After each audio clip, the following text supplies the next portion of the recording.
slide-nya. Nah, Bapak dan Ibu, untuk tahun 2026 yang sebentar lagi akan kita masuki, ada beberapa pembaharuan terkait dengan pengelolaan kinerja. Kalau tahun 2024 pengelolaan kinerja masih fokus untuk kepala sekolah dan guru di satuan pendidikan yang diselenggarakan oleh pemerintah daerah atau sekolah negeri. Kemudian tahun 2025 ditambah dengan aktor baru yaitu pengawas sekolah. Boleh dilanjut slide-nya satu. Nah, maka di tahun 2026 ini Bapak dan Ibu, pengguna atau pengelolaan kinerja di tahun 2024 akan ditambahkan dua aktor baru, yaitu adalah guru ASN yang mendapat penugasan di satuan pendidikan yang diselenggarakan oleh masyarakat atau swasta, sama juga dengan guru ASN yang mendapat penugasan sebagai kepala sekolah di satuan pendidikan yang diselenggarakan oleh masyarakat atau sekolah swasta. Itu tambahan aktor yang baru yang pada tahun 2024 dan tahun 2025 sebenarnya sudah bisa mengerjakan di ruang GTK, namun memang pada saat dialirkan ke kinerja BKN ada tantangan, kendala honornya tidak sama karena di SIASN maupun kinerja BKN tidak mencatat honor sekolah swasta. Itu adalah aktor yang baru, dan di tahun 2026 kami di tim pengelolaan kinerja Kemendikbud sudah mempersiapkan bersama tim BKN agar nanti data pengelolaan kinerja guru ASN maupun guru ASN yang menjadi kepala sekolah di sekolah swasta dapat dialirkan dengan baik. Itu aktor yang pertama. Nah, tambahan untuk tahun 2026. Tambahan yang kedua adalah Bapak Ibu guru kelas atau guru mapel atau guru bimbingan konseling yang memenuhi persyaratan untuk mendapatkan penugasan sebagai guru pendidikan khusus atau yang sering disebut sehari-hari GPK. Nah, GPK ini kedudukannya berada di unit layanan disabilitas pada Dinas Pendidikan Kabupaten, Kota, atau Provinsi yang pengelolaan kinerjanya di ruang GTK dan nanti dialirkan ke platform layanan kinerja di BKN. Nah, aktor yang tambahan ini juga posisinya sudah kami persiapkan dengan baik agar datanya bisa mengalir dari ruang GTK ke platformnya BKN. Nah, ini dua aktor baru dan mohon sedini mungkin Bapak Ibu di Balai Guru Penggerak, Balai Besar Balai Guru dan Tenaga Kependidikan, Balai Besar Guru Tenaga Kependidikan maupun di Balai Besar Penjaminan Mutu, Balai Penjaminan Mutu dapat membantu mempersiapkan tambahan aktor yang baru ini. Nah, Bapak dan Ibu, dari sisi prinsip dasar pengelolaan kinerja tahun 2026 tetap mengedepankan pada aspek kemudahan, kebermaknaan maupun dalam rangka transformasi layanan pembelajaran untuk bermutu untuk semua. Jadi transformasi yang pertama adalah SKP-nya setahun sekali, kemudian tidak perlu mengunggah di dalam platform ruang GTK, namun dengan cara dokumen-dokumen yang Bapak Ibu persiapkan tersebut dikomunikasikan langsung dengan atasan, dengan kepala sekolah di satuan pendidikan Bapak Ibu. Sebagai contoh, ketika Bapak Ibu menyusun RPP, maka RPP tersebut dapat didiskusikan, dapat minta masukan, dapat minta feedback kepada rekan sejawat maupun kepala sekolah secara langsung di sekolah tersebut tanpa perlu diunggah. Nah, pengembangan kompetensi juga tidak lagi berbasis poin, tetapi pengembangan kompetensi berbasis pada kebutuhan pengembangan kompetensi yang Bapak Ibu butuhkan berdasarkan hasil refleksi kompetensi maupun hasil assessment yang pernah Bapak Ibu lakukan. Sehingga kembali lagi transformasi pengelolaan kinerja ini mudah, bermakna, dan bermutu untuk pendidikan bermutu untuk semua. Lanjut Bapak dan Ibu. Nah, bagaimana atau apa tipologinya terkait dengan pembaruan ini? Yang pertama, untuk Bapak Ibu yang dari tahun 2024 kepala sekolah di sekolah negeri, guru di sekolah negeri, eh, sesuai dengan kebijakan baru tentang beban kerja guru, ada namanya guru yang mendapat penugasan sebagai koordinator pengelolaan kinerja. Jadi nanti tim kinerjanya di Bapak Ibu Kepala Sekolah di sekolah negeri dapat dibantu dengan salah seorang guru yang mendapat tugas tambahan ini. Namun memang dilakukan di luar platform. Nah, guru yang di sekolah negeri, pejabat penilainya tetap kepala sekolah, langsung mengerjakan di ruang GTK, datanya nanti dialirkan di kinerja kepada Ibu. Nah, kalau mengenai pengawas kepala sekolah di ASN, tim kinerjanya tetap yaitu pengawas sekolah yang membina sekolah tersebut. Jadi Bapak Ibu, nah ini dapat diketahui di mana? Dapat diketahui di Simtendik pada saat operator Simtendik melakukan plotting sekolah binaan. Jadi di sekolah binaan itu Bapak Ibu Kepala Sekolah bisa nanya pengawas sekolah saya siapa, yang membina saya siapa. Nah itu nanti posisinya akan menjadi tim kinerja, pengelolaan kinerja Kepala Sekolah. Nah sedangkan untuk pengelolaan kinerja pengawas sekolah, tim kinerjanya adalah Kabid atau Kasih atau salah satu pengawas, biasanya adalah Korwas, dan ini diplotting di dalam Simtendik.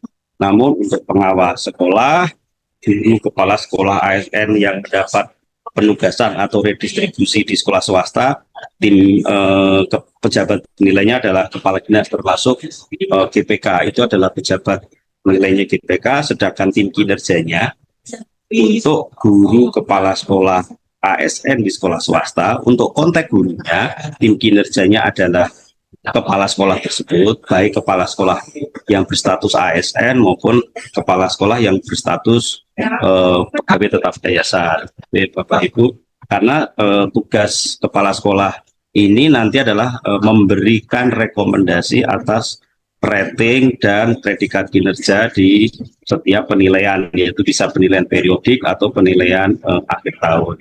Nah, sedangkan guru pendidikan khusus yang berkedudukan di ULD Dinas Pendidikan, untuk tim kinerjanya adalah koordinator ULD. Kalau jumlahnya banyak bisa ditambahkan dengan salah seorang kabid, bisa jumlahnya kalau tim kinerjanya masih nggak cukup bisa ditambahkan salah seorang kasih di dinas tersebut. Nah, mengerjakannya di mana Bapak dan Ibu? Guru ASN dan kepala sekolah ASN di sekolah negeri itu 100% di ruang GTK berdasarkan data yang dialirkan dari Dapodik.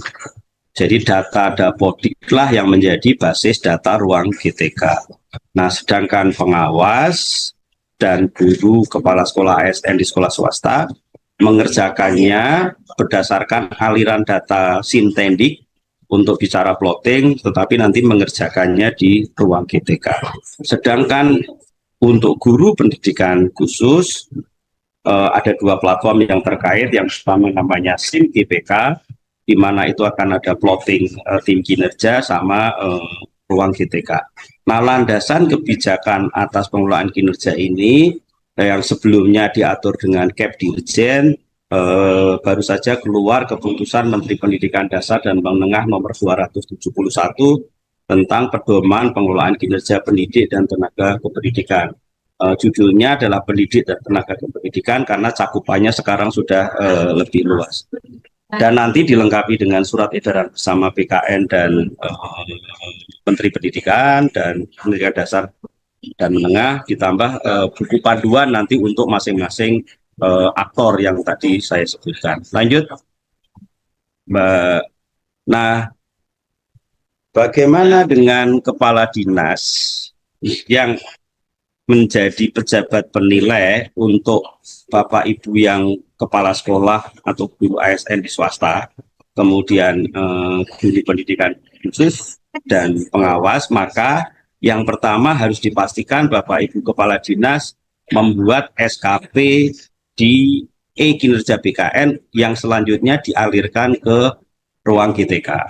Nah, SKP-nya apa atau RHK-nya apa? Nah, RHK di e-kinerja itu sudah kita diskusikan dengan BKN, ada 3 RHK yang masing-masing akan di-cascading. Kalau Bapak Ibu guru kepala sekolah ASN di sekolah swasta, maka RHK-nya kepala dinas adalah meningkatnya pemerataan dan kualitas sumber daya guru dan kepala sekolah melalui penugasan guru ASN pada satuan pendidikan yang diselenggarakan oleh masyarakat. Dan itu sifatnya sudah tinggal mengklik di e-kinerjanya sudah didesain oleh tim BKN. Kalau untuk GPK, RHK-nya kepala dinas di e-kinerja BKN meningkatnya akses dan mutu layanan pendidikan inklusif melalui penguatan ULD dan penugasan GPK, sedangkan pengawas sekolah terlaksananya transformasi pembelajaran yang tercermin pada rapor pendidikan daerah melalui pendampingan satuan pendidikan. Ini tidak berbeda dengan RHK tahun 2025. Jadi Bapak dan Ibu minta tolong Bapak Ibu di BPMP, di BGTK maupun di kantor BGTK untuk mengkomunikasikan bahwa untuk 3 aktor ini itu dimulai dari kepala dinas membuat RAK di e-kinerja BKN, tidak perlu mengetik karena di e-kinerja BKN sudah disetting oleh tim teknis BKN maupun dari tim Kemendikbud. Jadi 3 RHK ini sudah tersedia. Lanjut Bapak dan Ibu. Nah, sekali lagi menegaskan atau menyampaikan bahwa pengelolaan kinerja ini adalah salah satu program prioritas Kementerian Pendidikan Dasar dan Menengah, sekaligus implementasi dari Permenpan 6 tahun 2022 maupun Permenpan 1 tahun 2023 dalam langkah mendorong pendidikan bermutu untuk semua melalui akselerasi karir dan pengembangan kompetensi guru. Lanjut Bapak dan Ibu. Nah, tipologi pembaharuan ini seperti yang tadi sudah saya sampaikan, yang pertama adalah pengelolaan kinerja ini didesain untuk memudahkan, tetapi tidak menghilangkan makna dan kepentingan transformasi pembelajaran maupun kepemimpinan pembelajaran untuk mendukung pendidikan bermutu untuk semua, sehingga kewajiban Bapak Ibu sebagai ASN dalam konteks manajemen pengelolaan kinerja tetap jalan, maupun dalam konteks pengelolaan kinerja mendukung transformasi pembelajaran tetap jalan. Yang sebelumnya membuat SKP sesuai dengan periode semesteran pembelajaran, sekarang disederhanakan cukup sekali dalam setahun. Yang sebelumnya perlu mengunggah bukti dukung RPP dan sebagainya tidak perlu, namun tetap harus ditunjukkan, dikomunikasikan untuk mendapatkan saran, arahan, dan input dari atasan langsung. Sama yang ketiga, pengembangan kompetensinya tidak lagi berburu sertifikat, berburu surat keterangan, tetapi berdasarkan kebutuhan pengembangan kompetensi dari masing-masing Bapak. Dan lanjut. Nah, ruang GTK ini adalah salah satu ekosistem dari rumah pendidikan Bapak dan Ibu. Jadi Bapak Ibu nanti silahkan akses di pendidikan, dan ini sebenarnya sudah disosialisasikan beberapa kali. Lanjut Bapak dan Ibu. Nah, tadi yang saya sebut mudah itu adalah tidak perlu menyita waktu, sehingga layanan Bapak Ibu di dalam kelas tidak terganggu, sehingga juga tidak ada proses mengunggah dokumen yang seringkali ada kendala teknis, kendala internet. Nah, bermakna ini maksudnya adalah indikator kinerjanya itu menggunakan indikator yang relevan berdasarkan hasil asesmen nasional, yaitu 8 subindikator layanan pembelajaran maupun 8 untuk kepala sekolah, 8 subindikator kepemimpinan pembelajaran. Sedangkan bermutu harapannya dengan pendekatan praktek kinerja ini berdampak di layanan Bapak Ibu di satuan pendidikan maupun di dalam kelas. Lanjut Bapak Ibu. Nah, ini adalah surat edaran BKN yang menjadi dasar implementasi sistem informasi pengelolaan kinerja. Lanjut. Ini adalah keputusan Menteri Pendidikan Dasar dan Menengah yang Bapak Ibu bisa unduh dari link yang nanti tersedia di paparan yang akan dapat Bapak Ibu akses di microsite. Lanjut.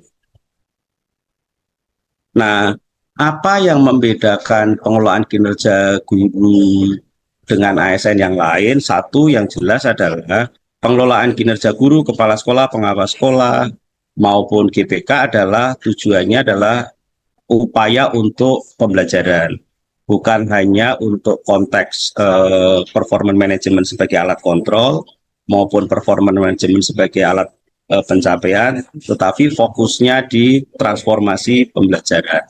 Maka secara teknologi Bapak Ibu, karena ini tidak bisa dilayani dengan platform yang lain, karena terkait dengan hasil asesmen nasional, rapor pendidikan, maka pengelolaan kinerjanya ini secara teknologi memang disediakan oleh Kementerian Pendidikan Dasar dan Menengah. Lanjut, Mbak. Nah, bagaimana dengan Bapak Ibu yang di swasta? Saya waktunya terbatas, bisa dipercepat slide-nya. Lanjut. Nah, Bapak dan Ibu, ini dasar hukumnya adalah Permendikdasmen 1 tahun 2025 tentang redistribusi guru ASN di Satuan Pendidikan di Sekolah Masyarakat dengan Kepmendikdasmennya nomor 82 tahun 2025, yang di situ tata caranya bagaimana badan penyelenggara mengajukan permohonan ke Dinas Pendidikan, ke kepala daerah, agar kemudian sekolah-sekolah apabila kekurangan guru dapat mengajukan redistribusi guru ASN di sekolah swasta. Lanjut. Nah, aktornya ini Bapak dan Ibu, yaitu kepala sekolah sebagai pegawai, kalau posisinya guru ASN yang menjadi kepala sekolah. Kemudian tim kinerjanya ini untuk kepala sekolah di sekolah swasta adalah pengawas sekolah berkolaborasi dengan pimpinan yayasan atau pimpinan badan penyelenggara, kalau bentuknya bukan yayasan.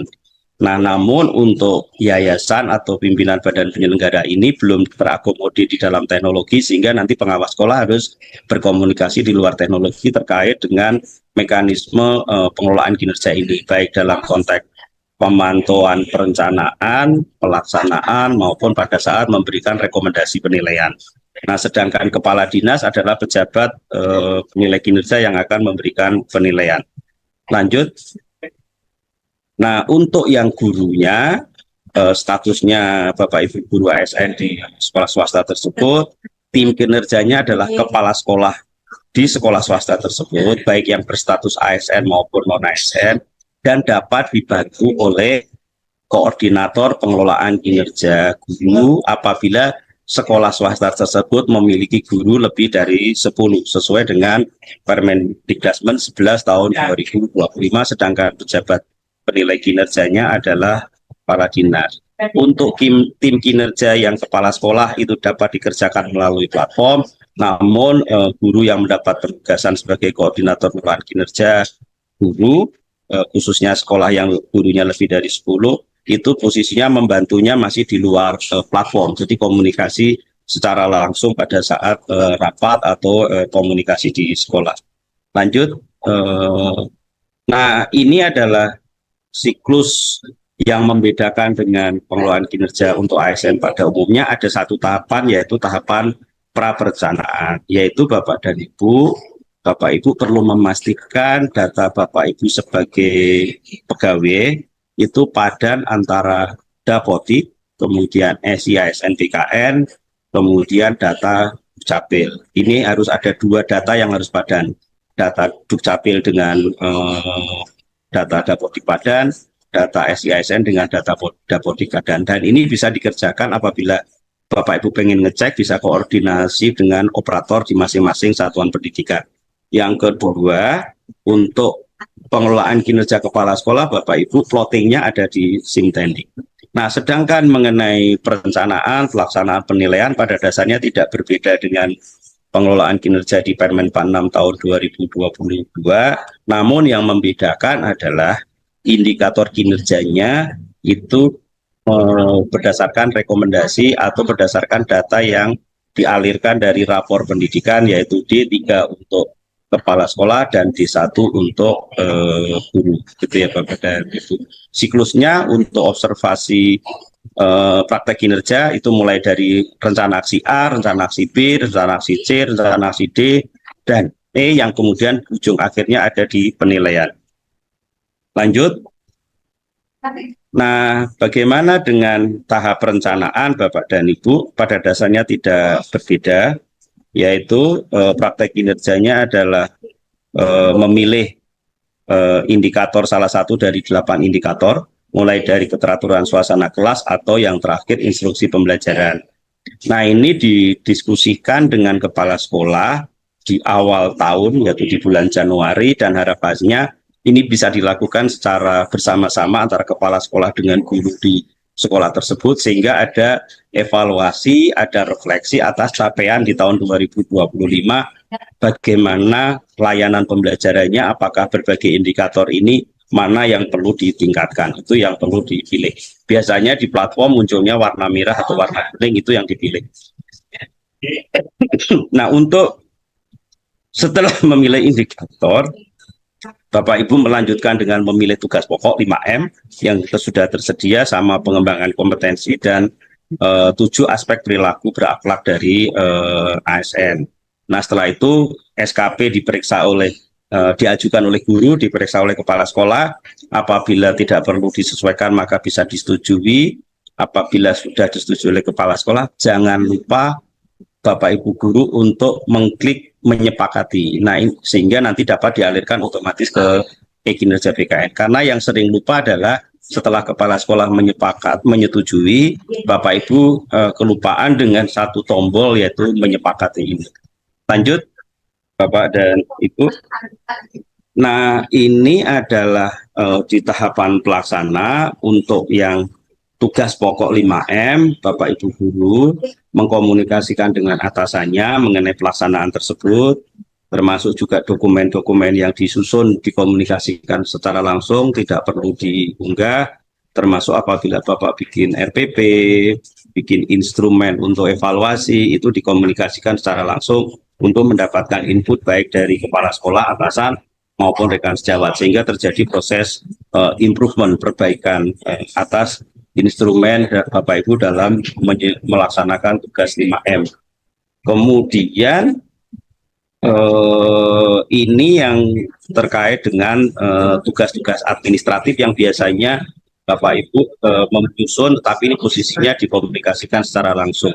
Nah, itu tugas gurunya menyusun, meminta masukan. Nah, tugas kepala sekolahnya mengkonfirmasi, memberi masukan, memberikan arahan agar seluruh pelaksanaan tugas 5M terus-menerus membaik, sehingga kualitas layanan pembelajaran di dalam kelasnya terus membaik, Bapak dan Ibu. Lanjut.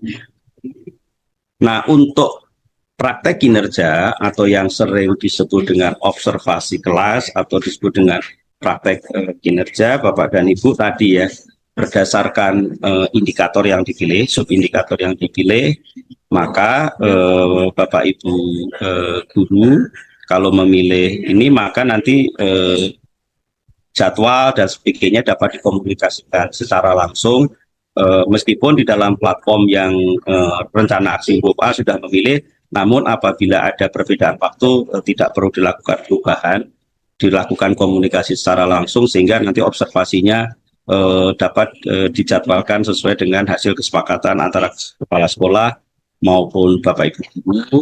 Dan apabila, sekali lagi, apabila sekolahnya besar, gurunya lebih dari 10 sesuai dengan Permendikbud 11 tahun 2025, maka dapat dibantu dengan namanya koordinator pengolah kinerja guru, Bapak dan Ibu.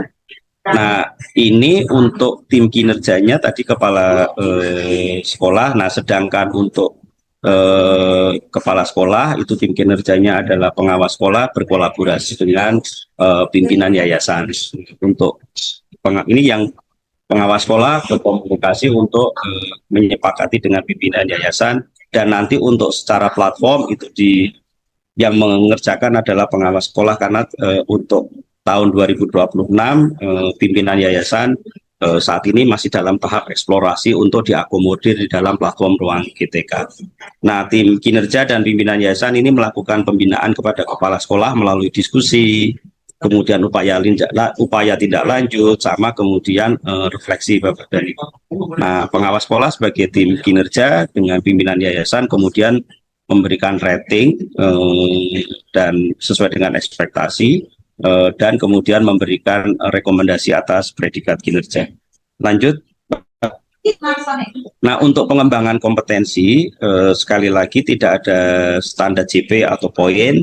Kemudian yang terpenting adalah pengembangan kompetensi ini dipilih sesuai dengan kebutuhan pengembangan kompetensi dari Bapak Ibu Kepala Sekolah maupun guru di sekolah ASN.